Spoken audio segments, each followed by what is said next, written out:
Hey everybody, this is Perch.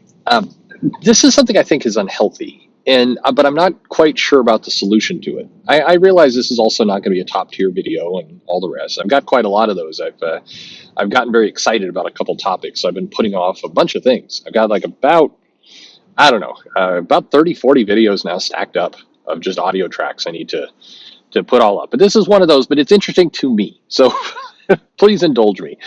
Um, I think that this is one of those where the obvious is that there's a lot of different comics. They're written by a lot of different people. There's different genres and there's different styles. Comics are not all the same. I think I'm not making any controversial statements here at the moment, so I'm going to ease you into the controversy. A book published by Aftershock is different from a book published by Boom, is different from a book published by Marvel, and hell, within Marvel, a Spider-Man book is tonally very different from an X-Men book in a lot of cases. Now, the writers hop over, and this is one of those things that me personally, but I suspect this is true for a lot of people. I don't like it when I can read the writer in the comic more than the comic. What do I mean by that? I mean that, if I read a comic, I'm hoping to be kind of immersed in the adventure and the story. I'm not there to I'm not there for the writer. I'm there for the skill the writer is going to put on the page. When I read, for example, I want to use somebody different because I use Bendis too often as an example. He's such a good one. Kelly Thompson, for example. If you read Kelly Thompson comics, if you read Hawkeye and then you read Deadpool and you read Captain Marvel, those are three very, very different books. In theory, three very different characters, different styles, but it feels like you could tell it's her. You get the Kelly Thompson effect in these books. Now, if you're a fan of Kelly Thompson, then life is good, right? You're getting, and if you buy the comic for Kelly Thompson, then you're going to get what you want. You're going to get a Kelly Thompson type story. I would argue there's not enough evidence here to really kind of indicate. I mean, we'll use somebody different. Jonathan Hickman. Hickman's stuff often sounds like Hickman. It feels like Hickman. If you look at his work on Fantastic Four, his work on Avengers, his work on the Nightly News, his work on, East of West, and now on X-Men, there's a consistent Hickman experience you're getting. If you like Hickman, again, it's great. You're getting good stuff. But there becomes this point where are you reading an X-Men book or are you reading a Hickman X-Men book? And it's therein lies the difficulty. For me, and again, I'm just speaking for me, I don't like to hear too much of the writer in the comic. One of my complaints about Claremont back in the day was that the Claremont tropes of writing, his style of writing, started to take away from the actual book he was doing.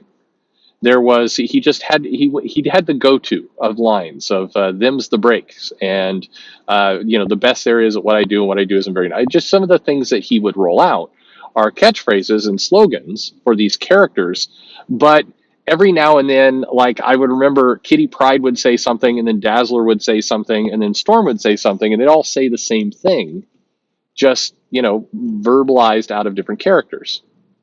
And that was, if I'm listing the positives and negatives about Claremont, that would be a negative. I didn't care for it. Now, does Claremont write good stuff? Actually, I'm catching myself. I'm doing exactly what I'm leading up to in this video.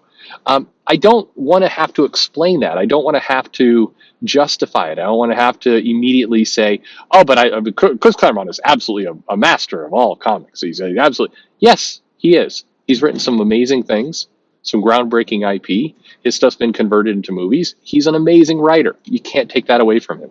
And by the way, and I know this may irk some people, Brian Michael Bendis has put up some massive sales numbers for Marvel. If we look back on an era of comics, Bendis created a ton of comics that sold incredibly well.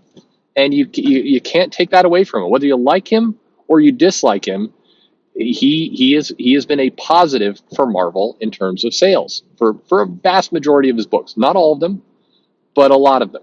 And again, whether I like him or I dislike him in his style, only a fool would say, Yeah, but he's, he doesn't sell. And, what fool who would want Bendis writing their books? Well, people who want to make money would. And on this channel, I talk all the time about, the name of the game is to sell comics and make money. But what I notice that kind of irks me is that, to me, whether you like a comic or dislike a comic, and I'll talk to this, from a store owner perspective, from somebody who's trying to sell comics, why somebody likes something or dislikes something is interesting to me from the standpoint of I need to know what to order, what to not order, or what to recommend or not recommend. I'm gathering data in order to provide a better customer experience for this person coming in the shop. It's not my job to argue with that customer, nor do I want the customer to feel they have to justify what they like or dislike. And where this is maybe really clear, and I suspect maybe this is a Gen X thing. If you were of a certain age and you were selling things or working with people in the early 90s, there some things that were very, very popular, in particular music, was also considered embarrassing. I had a friend who worked at a record store, and they would, people would come in, they want like CNC Music Factory and these kinds of very, what were pop music at the time. And it was garbage. We would laugh at that kind of stuff. We were into, what was I into at Depeche Mode or, this kind of stuff, like the more indie stuff. I was a big fan of Guns N' Roses, so at least I had that going. But I remember people would have to defend themselves from buying music that was considered too cheesy, too popular.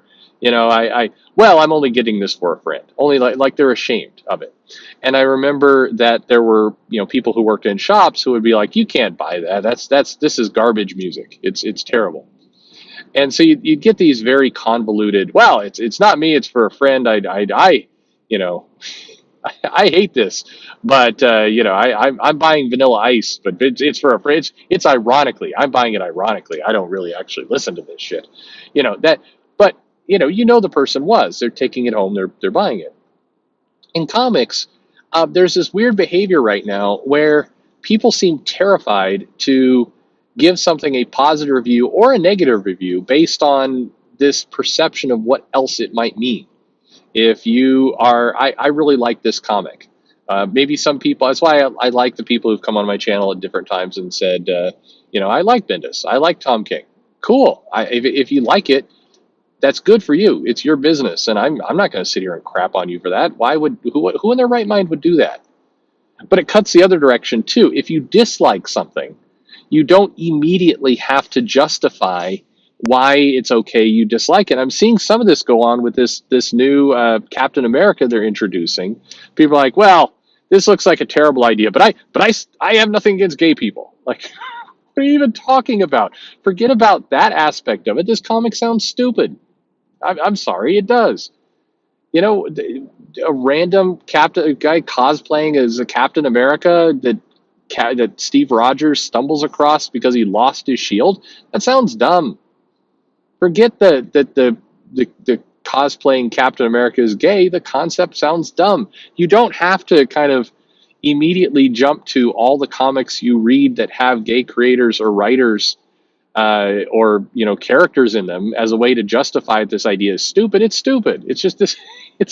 No. And by the way, if you love it, you don't have to justify that either. If you like, I've somewhere in my heart, I have always wanted to read about a kid who dressed up like Captain America and fought for the homeless. I mean, go nuts. It's your dollar. Do what you got to do. You don't have to bend over backwards explaining why you like it. You don't have to bend over backwards explaining why you hate it.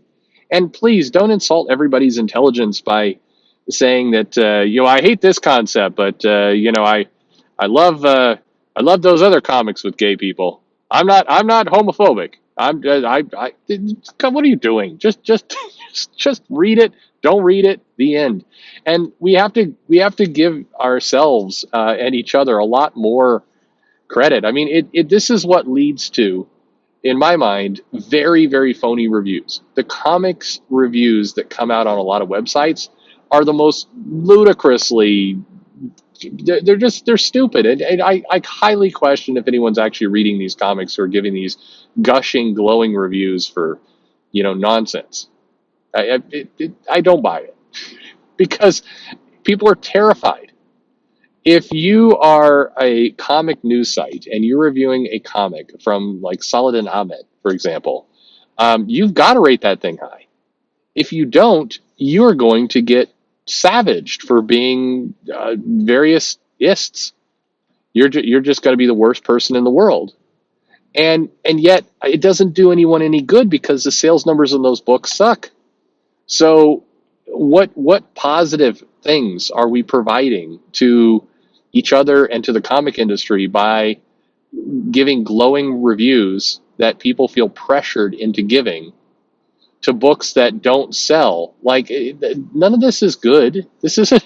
It's not. It doesn't help anyone. I mean, are we saying that the temporary ego boost of this random comic news site rating a average or subpar comic really, really well is worth it when that comic's going to get canceled in a month or two? I don't think that's good. Do you want to take the pain now or later? There's a lot of comic creators I talk to who are become very bitter and angry and mistrustful.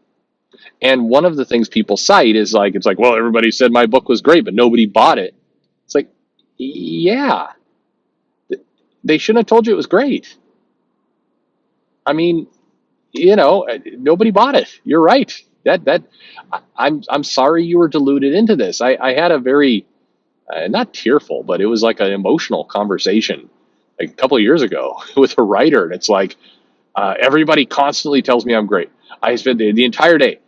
I'm great. I'm great. I'm great. And my comic won't sell more than 10,000 copies. Like, where are all these people? Why don't they buy the comic? I'll bet a lot of them are stealing it. It's like, maybe. I mean, sure. Maybe. But I'm like, man, you need to stop paying attention when people overpraise you. It's not healthy for you. It's not healthy for the book. And the people who are doing this overpraising need to stop doing it too. It's that nobody wins in this scenario. Nobody. I think every creator everywhere has the opportunity to delight and disappoint, and people do it on a regular basis. And honesty is better than lies. Like, I think it is.